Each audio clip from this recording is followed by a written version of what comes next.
Muy bien, tenemos que encontrar todos los números de 4 cifras que sean múltiplos de 3. Entonces decimos que este número de 4 cifras va a ser igual a un múltiplo de 3. Vamos a usar esa notación. Ahora bien, ¿qué tenemos que hacer? Tenemos que recordar la divisibilidad por 3.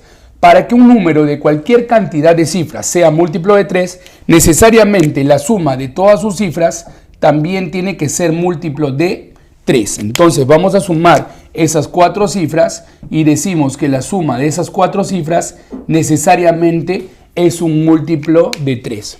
Perfecto. Este problema se puede resolver de muchas formas, sin embargo, vamos a resolverlo de una manera que se utiliza mucho en las olimpiadas, en este tipo de olimpiadas como la ONEM, ¿no? Lo que vamos a hacer es convenientemente agarrar estos 3 últimos dígitos. Tener en cuenta que estos 3 últimos dígitos pueden ser desde el 0 hasta el 9. Entonces, él tiene 10 maneras de escogerse, él también tiene 10 maneras de escogerse y él tiene 10 maneras de escogerse, ¿no? Ahora bien, cuando ustedes escojan, por ejemplo, cualquier dígito para B, cualquier dígito para C o cualquier dígito para D, que pueden ser repetidos, solamente va a existir 3 posibilidades. Que esa suma sea un múltiplo de 3, que sea un múltiplo de 3 más 1 o que sea un múltiplo de 3 más 2. No va a haber otra posibilidad, ¿de acuerdo? Por ejemplo, si B es 5, C es 7 y D es 8, 5 más 7 más 8 me va a dar 20. Y 20 es un múltiplo de 3 más 2, ¿no? Si, por ejemplo, él fuese 9, 9, 9, me va a dar 27. Y 27 va a ser un múltiplo de 3. Entonces, siempre van a haber cualquiera de estas 3 posibilidades al escoger valores para cada cifra B, C, D. Muy bien, ahora, A va a depender de los valores que toma esta suma, ¿no? Por ejemplo, si esta suma es un múltiplo de 3, A le convendría tomar los siguientes valores.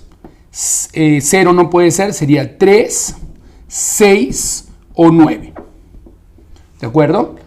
Entonces, cuando esta suma es un múltiplo de 3, A toma 3 valores, ¿no? Ahora, ¿qué pasa si la suma fuese múltiplo de 3 más 1? En ese caso, a A le convendría ser 2, 5 u 8. Por ejemplo, al sumar 2 más 1 da 3 y se conserva, ¿no? Que va a ser múltiplo de 3, ¿no? Lo mismo con el 5 y con el 8, ¿no? 8 más 1 da 9 y va a seguir siendo múltiplo de 3 la suma total, ¿no? Y en el caso que sea múltiplo de 3 más 2, a le convendría en ese caso ser 1, 4 o 7. ¿Qué quiere decir esto? Que para cualquier combinación que se dé de cifras, las maneras de escoger estas cifras siempre se van a combinar con 3 formas para A, ¿no? Si esta suma es múltiplo de 3, A toma 3 valores. Si es múltiplo de 3 más 1, toma 3 valores.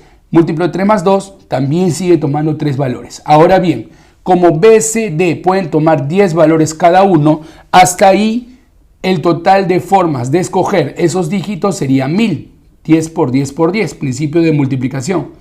Pero para esas 1000 formas, A siempre va a tener 3 maneras de escogerse. Y como esas 1000 formas se combinan con estas 3 maneras, en total tenemos 3 por 1000, que vendrían a ser 3000 números, cuya suma de cifras es múltiplo de 3 y por ende el número también sería múltiplo de 3. Esa sería la respuesta para este problemita.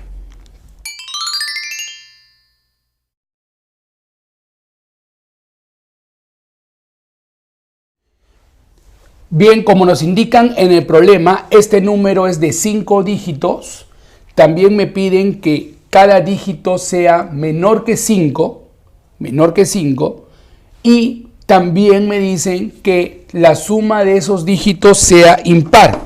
Bien, entonces vamos a empezar por esto, ¿no? Yo tengo que la suma de los 5 dígitos me tiene que dar un resultado impar. Vamos a sumar entonces estos 5 dígitos y la suma tiene que ser un múltiplo de 2 más 1. Vamos a denotar así a la suma de dígitos impar. Bien, vamos a aplicar la misma técnica resuelta que hemos desarrollado en el ejercicio anterior, ¿no? Tener en cuenta que este problema es de la ONEM 2014, ¿no? Bien, en este caso de la tercera fase, en este caso vamos a agrupar estas 4 cifras. Tener en cuenta que como estas cifras tienen que ser menores que 5, B, C, D, E pueden tomar valores desde el 0 hasta el 4. Entonces cada una tendría 5 formas de elegirse, ¿no? 5 formas de elegirse. Entonces, bien, la suma que tenemos aquí tiene 2 posibilidades, que sea múltiplo de 2 o que sea múltiplo de 2 más 1, ¿no? Bien, ahora, si esta suma es múltiplo de 2, para que la suma siga siendo impar, ¿a qué le convendría hacer? Le convendría hacer 1 o 3. Recuerden que todas las cifras son menores a 5, por eso ya no podemos poner 5 ni 7, ¿no? Entonces A podría ser 1 o 3. Y si esta suma fuese un múltiplo de 2 más 1, para que la suma total siga siendo impar, a le convendría ser 2 o 4. Quiere decir que de todas las formas que tenemos para elegir estos 4 dígitos, A siempre va a tomar 2 valores, ¿no? Tiene 2 formas de elegirse. Entonces, vamos a ver de cuántas formas se pueden elegir estos 4 dígitos. Para eso aplicamos el principio de multiplicación. 5 por 5 por 5 por 5, tenemos 625 formas de elegir esos 4 dígitos. Pero para todas esas formas que yo elija, A siempre va a tomar 2 valores. Entonces, A solamente va a tener 2 maneras de elegirse. Por lo tanto, por el principio de multiplicación, tenemos en total 625 por 2, que vendría a ser 1250 números de ese tipo.